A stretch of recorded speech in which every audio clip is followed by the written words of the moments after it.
So guys, સ્વાગત છે તમારું આજના ચોથા લેક્ચરમાં. અને આજ ચોથા લેક્ચરમાં અમે સ્વાધ્યાય 1.1નું આ એકને આપણે પતાવી દઈશું.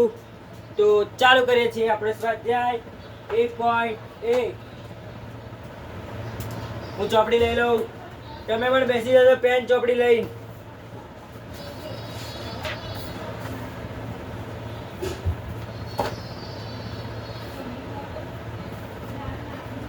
અને હા, ચાલુ કરતા પહેલા સબસ્ક્રાઇબ કરજો ચેનલને અને વિડીયો લાઈક કરજો.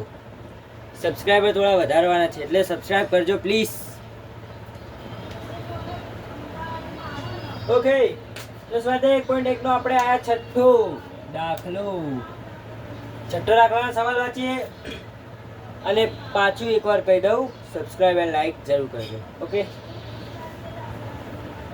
તો સમજાવો કે 7 ગુણ્યા 8. ઓકે, તો સમજાવો કે 7 ગુણ્યા 11 ગુણ્યા 13 વત્તા 13 અને 7 ગુણ્યા 6 ગુણ્યા 5 ગુણ્યા 4 ગુણ્યા 3 ગુણ્યા 2 ગુણ્યા 1 ગુણ્યા 5 તે શા માટે વિભાજ્ય સંખ્યા છે?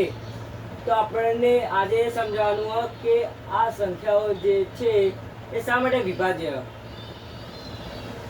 બહુ સરળ છે, હું સમજાવું. જુઓ, બહુ સિમ્પલ અને કઈ હાર્ડ નહીં. Let's play. જો વધારો 7 ગુણ્યા 11 ગુણ્યા 13.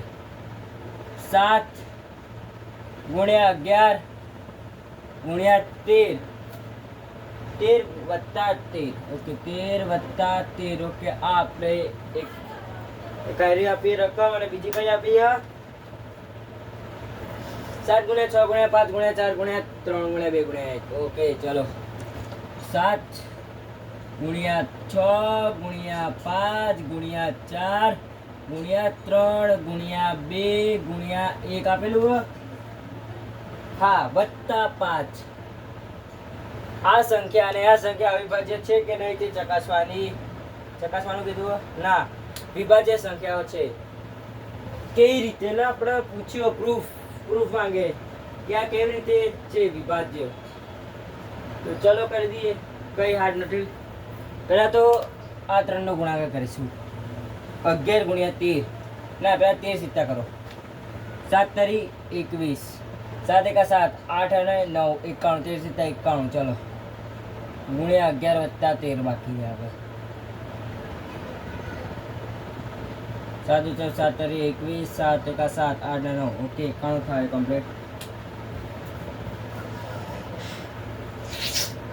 ચેક કરવું પડે. ઓકે, તો 91 થઈ ગયા. 91 ગુણ્યા 11 કરો તો ઓકે, 91 ગુણ્યા 11.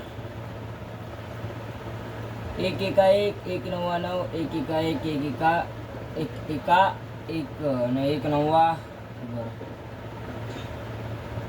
જુઓ, મિસ્ટેક પર મિસ્ટેક બહુ જલ્દી થાય, માફ કરજો. 91 ગુણ્યા 11. ઓકે, 1 એકા 1, 1 નવા 9, 1 એકા 1, 1 નવા 9, 1 0 0 101. Okay, fantastic. 101 વત્તા 13 1014. 114. તો હવે આ સંખ્યા જે મળી એ વિભાજ્ય છે. યસ, પણ કેમ છે?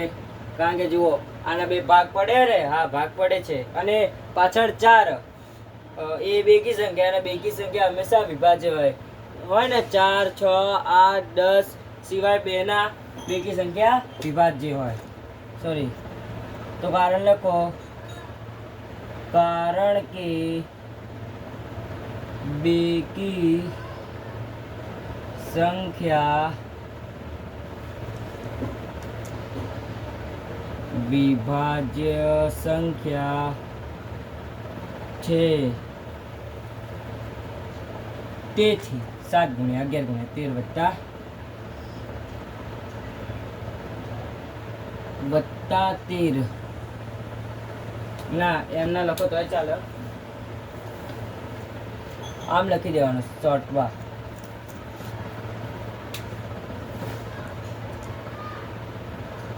કારણ કે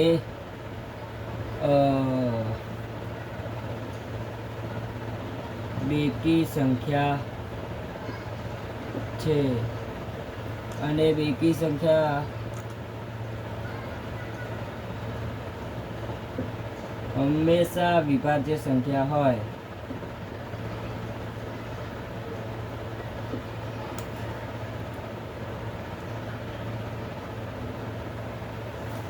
ઓકે, સિવાય બેના બે સિવાય બધી જ બેકી સંખ્યા વિભાજ્ય હોય. આ થઈ ગયું પહેલી સંખ્યાનું. પહેલી સંખ્યા થઈ ગઈ કમ્પ્લીટ. ઓકે, હવે વધીએ બીજી સંખ્યામાં. હવે ડાયરેક્ટ ગુણાકાર કરીએ. 1 2 2 3 2 6 6 2 12 6 3 18 6 ચોક 24 24 પંચા 4 પંચા 20 5 2 10 11 12 ટ્રાય કરી લઈએ.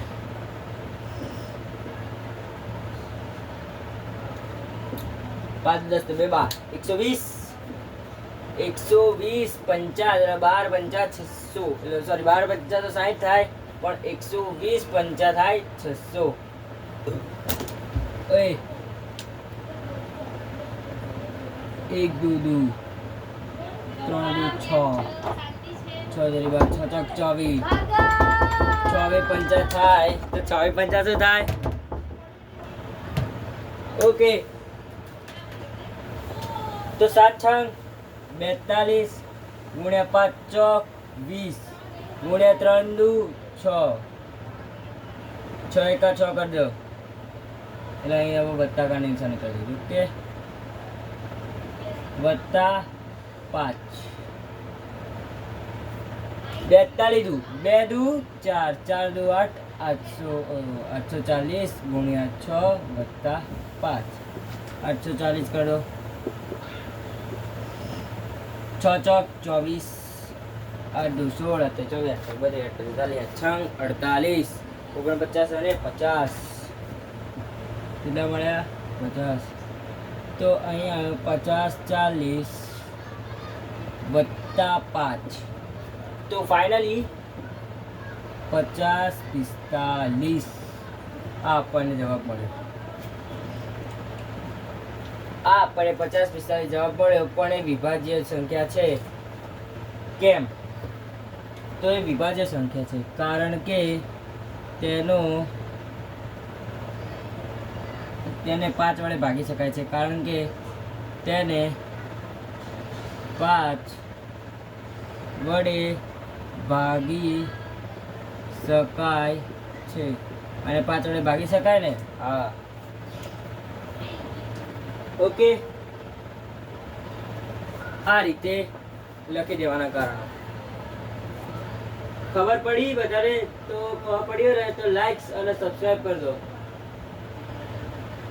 આપણે સબસ્ક્રાઇબર વધારવાના છે તો જલ્દીથી જલ્દી જેટલા લોકો જોતા હોય વિડીયો તો પ્લીઝ લાઈક અને સબસ્ક્રાઇબ કરો. વિડીયો અડધો છોડીને જશો તો મજા નહીં આવે.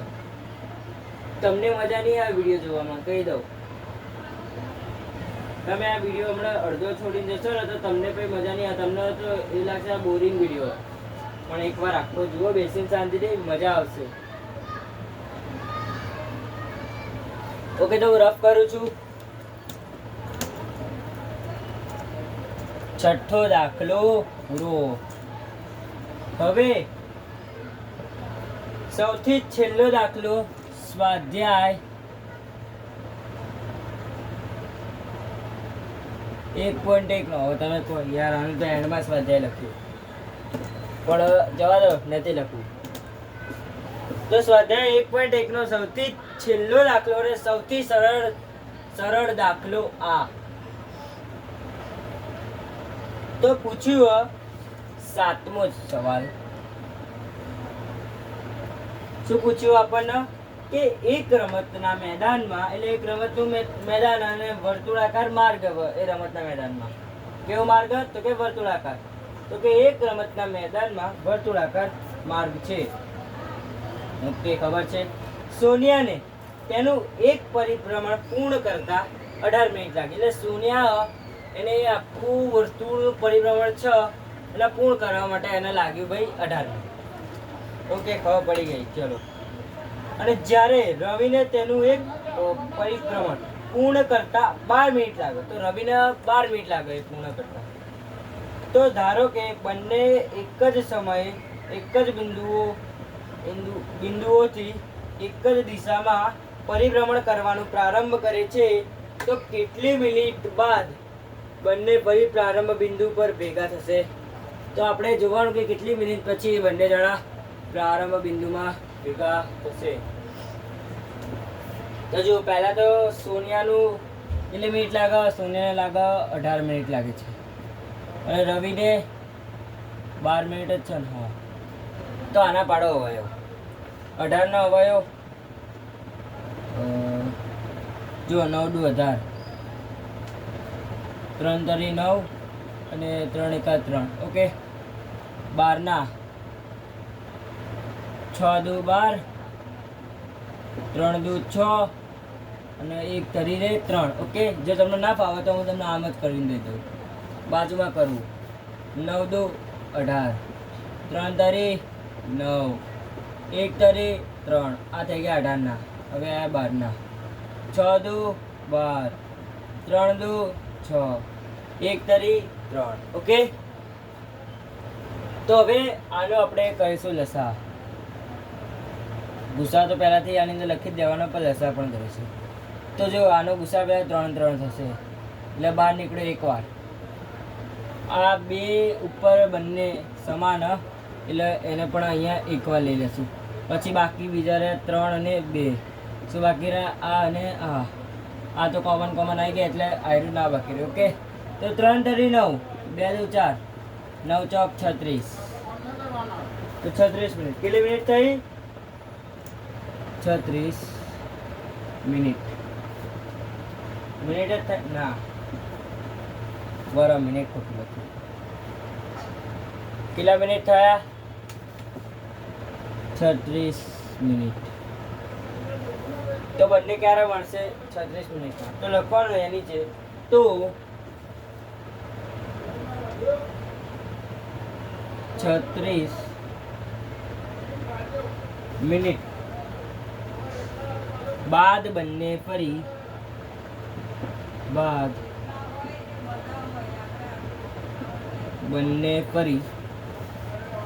પ્રારંભ બિંદુ પર ભેગા થાય.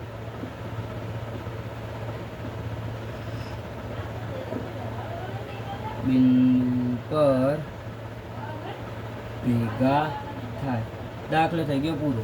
ઓકે, આટલો સિમ્પલ સરળ જવાબ હતો આ દાખલાનો. સો આશા રાખું છું કે તમને આ દાખલો સમજ પડી હશે. બે દાખલા મેં તમને જે સમજાય તમને આવડ્યા હશે. હવે